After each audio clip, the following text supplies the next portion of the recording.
Yes, you are now rocking with the best. Hardcore. Classic. Hip-hop. Not rock and roll.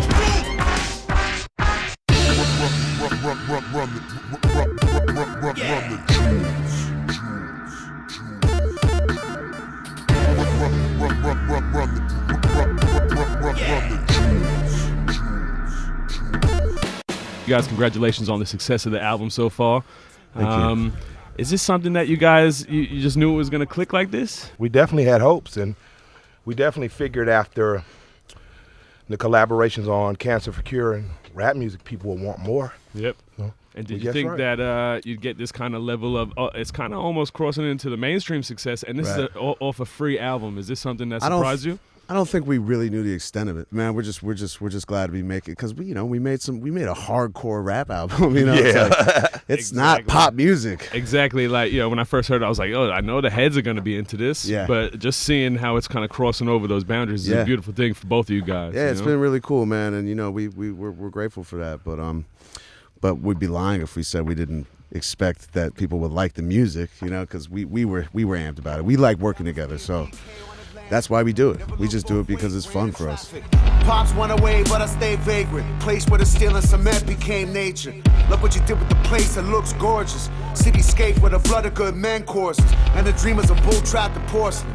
Take a knee to the gods and get horse. I did want to just kind of touch on a couple of you guys' close boys that passed away and give respect to that, Camutau and Pimp C. Rest in peace to both of those guys. Is there any new material that you guys are looking to put out on their behalf that we can be waiting for? Anything that hasn't been released? No. I when I put Camus' record together posthumously, that was essentially everything that I felt like he wanted to be put out. I put it together through demos that he was making for his record, but he had like he had his album laid out in demo form, and so that was what I felt comfortable putting out. And unfortunately, he really. There are things that the public hasn't heard, but I just don't believe in just it's if I don't know that Camus wanted it released or whatever, I can't just throw out random stuff. I don't really feel like it's my place. I feel like the best thing to do to honor him was to put the record out as close to what he wanted and as close to what I knew that he wanted as possible. And that was his artistic statement. That was what he was getting ready to make, the King of Hearts record, which is to me, even in its raw form, like a brilliant record, a boundary breaking record that people, I think in 20 years will realize that what this record was, hopefully sooner than that, but I don't count on it.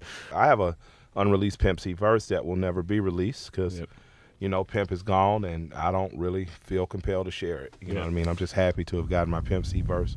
While he was alive, he came to my studio, he did it, told me to marry my wife, which I did. Good man. Told her if he give him any problems, call the Pimp. So, I'm holding true to Pimp's words. I think there's a way to respect the dead and there's a way not to. And I don't think that, I just think that there's a fine line between a tasteful remembrance and honoring of someone who's passed and a manipulation or opportunistic sort of approach to it. And I saw in my life, I've seen people take different approaches, and I just won't do that with someone that I care that much about. I won't do it. The same way that if I die, I don't want someone going through my laptop and dropping every little weird thing that I ever did. Every little if you're hearing it, together. It's because I made sure that I wanted you to hear it. And if I die, you're not going to hear anything else. Okay, so I'm just gonna go back in time a little bit to Killer Mike's verse on "Snapping and Trapping" from Stankonia. Yep, I told y'all. Yep. What was the set the scene for us back then? What was your little status in the Atlanta hip hop scene, and when that all came about? Was it my status was I was a drug dealer, aspiring rapper, and I was kicking it with this little stripper who worked at a spot called Jazzy T's. Her name was Cash. Shouts out to Cash. And I was Big Boy's little brother's homie, and he had heard me a few years earlier and just said he was going to give me a record deal. He liked what I was doing, and I was like, whatever. But you believe it, but you don't count on it because you're out there trying to survive. But they got the money. I think it was Elektra they were with at the time to do Equimini. So he just wanted to hang out with me, see what kind of dude I was. and they wanted to go to Jazzy T's. I was hustling out of Decatur, actually. And Cash was in the club, and she had some girls, and they were dancing, and they wanted to go out there. So I called my man Cool Runnings, who ran the club. Cool had us come out, gave us bottles. We went to the VIP, just had a heck of a night. And my man DJ Funky, who introduced me, he introduced me in Gucci Man before we even had a record deal. He spun Outkast Records, spun one or two of my joints that was like off the little EP. We went back to the studio, and Big and all of his entourage, who didn't really know me because they were from the South Side. I'm from the West Side. Yeah. And if they were just like, you giving this guy a shot just out of nowhere, and he was like, watch what I tell y'all. They played it. I went in and freestyled it. Wow, that whole shit was freestyle. Yeah. Wow, incredible, beautiful. And that's it. That's the history. I remember right everybody there. just getting pissed that I had the audacity to say one fucking verse already. It's a classic. Yeah. And now, 10 years later, 12 years later, I can tell you, told you so. Our shit don't mix like yay and lukewarm water. Better make it hotter, splash ice and watch it rock up. I order, duct tape your infant daughter. Show soldier ass niggas a murder city sergeant slaughter. Guaranteed to get more cut down a barber. I bet you, I drill your heifer like Black and Decker. What's your thoughts on the current Southern hip hop scene? You know, for example, do you know a cat named Maxo Cream? I don't know that brother, but I'll listen to him. I haven't been home. Yeah.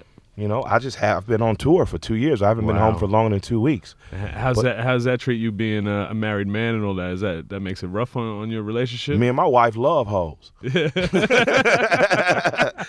No, my wife comes out with me. She kicks it on tour. We run a business together. My wife's my best friend, so that's a great thing. And we go to the strip clubs and stuff together. You know, my wife and I follow the classic Bun B line. You know, if you ain't finna pimp, you ain't finna bun. Yeah. So you know, baby, we a package. If you want me, you want us. Yeah. And if you don't want us, leave us alone. Let us get money and be happy. So, shouts out to my wife, Shayna. I love her dearly, and that's my ace, man. That's a beautiful thing, brother.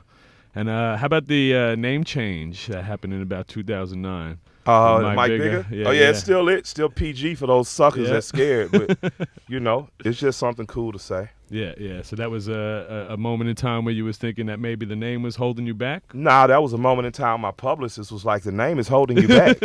So I gave them an alternative. But people never stopped saying Killer Mike, and it was fine. I mean, basically, people are dumb. Like, let's just be honest. The people that assume that general society is dumb, I just saw one of the smartest things in the world here. Before they played a Run the Jewels record, the DJ just simply said, warning, there's going to be some, you know, basically tough, naughty language here, which gives a parent who's listening an opportunity to turn it down. My country has not reached that level of intellectualism where they understand that curse words are just in the world. You know, so, you know, my publicist at the time thought it was a good idea. It worked for whatever she was trying to do. God bless her. Yeah. And now I have two names to rhyme and rap. So. Easy. Yeah. And LP, let's talk about End-to-End Burner, tracks like that. You know, it's obvious that you got a big Graffiti connection. I know you have Phase 2 do some of the artwork on some of your albums. Mm-hmm. Graffiti culture is pretty big in Australia. Mm-hmm. You guys connected with any of that here? You know? No, I mean, look, my graffiti background is really more of just that I knew kids who were, like, when I was growing up in New York City, and getting into hip-hop music and getting into hip-hop culture, it was all very inspiring to me. I just knew a lot of graffiti writers, and one of the ways that I was never a graffiti writer. I can't do it. I can tag my name, but that's, you know, me writing graffiti would be an insult to good graffiti writers. I think you do enough making beats and rhyming the way, you know you're pretty good at that. That's and I can dance. But and you can cook too. I know. I did see that you guys were on the chef tip as well. Yeah, we'll talk about that in a little bit. That's debatable. No, you know, that was a big part of my inspiration in terms of the way artistically I looked at music was graffiti writers. You know, learning from them the sort of the way that they perceived and looked at art in the context of hip hop culture and about having your own style. And about trying to innovate and trying to come up with the next sound and the next idea or the next visual piece, or never taking from somebody, never stealing uncredited from somebody, you know, never disrespecting someone's piece, whether it be, you know, musically or not, unless it's a disrespectful, you know, thing to begin with. So it just was a big part. So when we, with the company flow thing, and Just was a graffiti writer. Just actually did when he was a kid run around and get chased by the transit cops and, tag and all that. So it was just a part of our lives, in general, like the people that we knew. So that it made its way into the company flow thing, just because we were interested in it. We talked about it and we knew about it, And so, when I got the chance to work with cats like Phase 2, who's, a legend, and we took it, we sought him out, So it was really cool. We got to, Def Jux rescored Star Wars, for the anniversary and the release of the new Star Wars. We scored the whole thing and with Def Jux music. And so I've been involved and just been lucky enough to been around people who I consider brilliant artists and heroes of mine, But that's pretty much where it ends for me. I'm just an admirer. Speaking of company flow, big shout out to my homie Mr. Len, who hit me up. He said to say, I taught him here with Jean Grey. Oh wow, that's cool. Yeah, he said to say what's up. Len. And you were talking about heroes, so I got to talk to you about a hero of mine who I believe is a hero of you guys too. He has a lot of influence on this record. Let's talk about Mr. Killums. Yeah. He's a hero for the ages. He's the hero, not that we asked for, but that we needed. Yeah.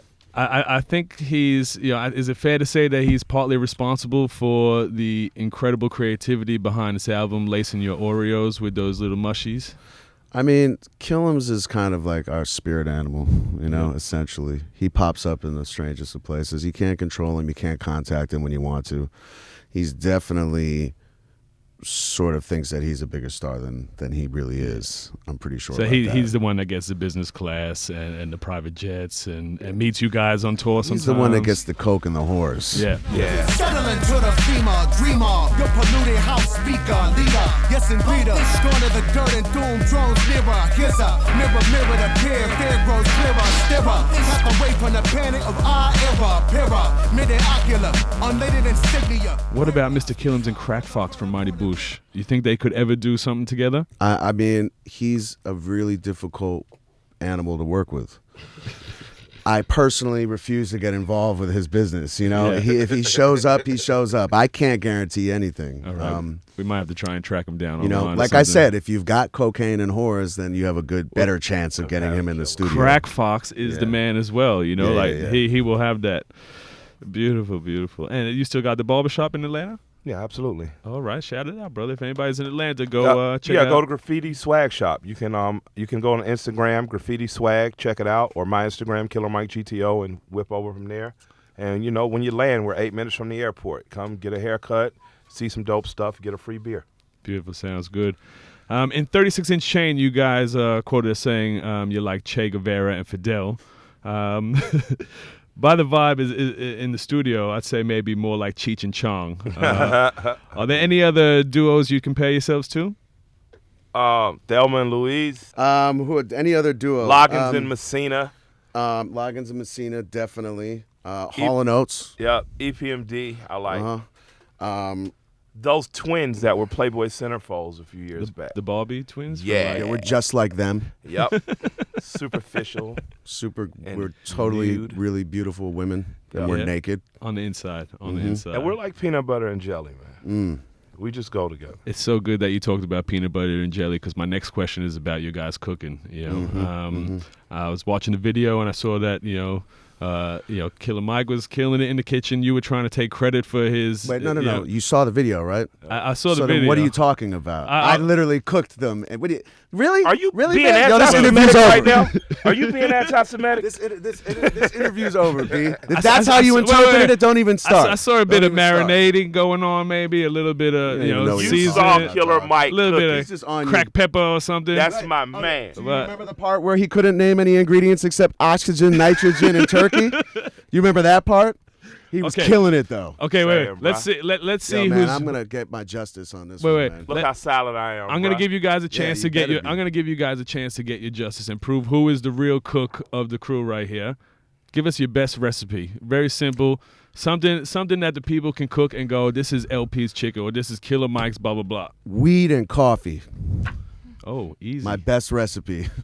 My most satisfying meal every morning. I'll give you this. I'll give you how to make the perfect peanut butter and jelly sandwich. Right. Lightly toast your bread. Spread the peanut butter while the bread is warm. What kind of peanut butter do you I suggest? prefer Peter Pan or Jif, and my wife is getting all into the natural stuff now, so we also buy fresh peanut butter from the farmer's market, and that's fine too. Crunchy or smooth? I like smooth peanut butter Aren't personally. you interesting? Yeah.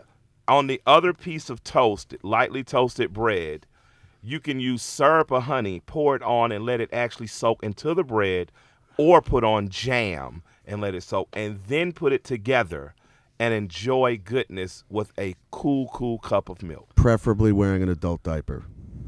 Whatever suits you. You heard it first. Killer Mike's peanut butter and jelly. Make sure you go out and get that. I can't talk about food. As long as I know Action Bronson, I will never talk about food. That dude, now that's a chef. That dude can He's cook. a chef. Definitely. He cooked me a steak. We were in LA at Alchemist Studio. Yeah, Bronson's the man. He didn't cook it for me. I took a bite of his steak. Yeah, He was making steak. But he's a really, really good cook. Me, no, I can make like a good tuna sandwich. You Yeah. know, that's about it. Beautiful. And man, I think that kind of wraps it up for us over here. Is Thank you, bro. anything else that you guys got going on in Australia? Obviously, we're doing the side show. We're doing the show here. Was it tomorrow? Yeah, me. Tomorrow night? Us? Run the Jewels, Earl Earl Sweatshirt, Sweatshirt. Danny Brown. Which is, For 70, that's like a steal. Yeah, which is I would say probably a pretty good show. I mean, we did it before and it was insane. What? Crazy. People are, I hope that they fortify the Chicken structure fell of from the building. ceiling. Fried chicken fell from the ceiling. Sounds like a bit of a Cool Keith moment right there. That's what I said. Yeah. I was like, the only time that I ever seen rappers throw chicken into the crowd was Cool Keith. Yeah. But apparently that's made it occasionally makes it into the Earl Sweatshirt set too. Shouts out to Damo. Damo. And besides that, we're finishing up Laneways. I guess we're going to Perth and Adelaide, I think. and we got another one in Melbourne for the same sideshow. And then we're going home. We're going home and we're recording. So Going that's back basically to it. cold ass New York. I'm and going to you'll be LA. warm over there. Yeah, we're You going to to LA LA. Oh, before. you'll be good. You'll be Yeah. good. You all good. That apartment is gonna have to wait. Is there more Run the Jewels stuff headed our way, or can we expect some new That's what tunes? we're literally going to do Yeah, we're going to when work we come back. next Run the Jewels. Oh, incredible. yeah. We look forward to it, and Thanks, man. it's been a pleasure having you guys here in the 2SER studios. Man, thank Thank you. you, sir. Enough respect. Yes. Yeah. You are Respect. now rocking with the best.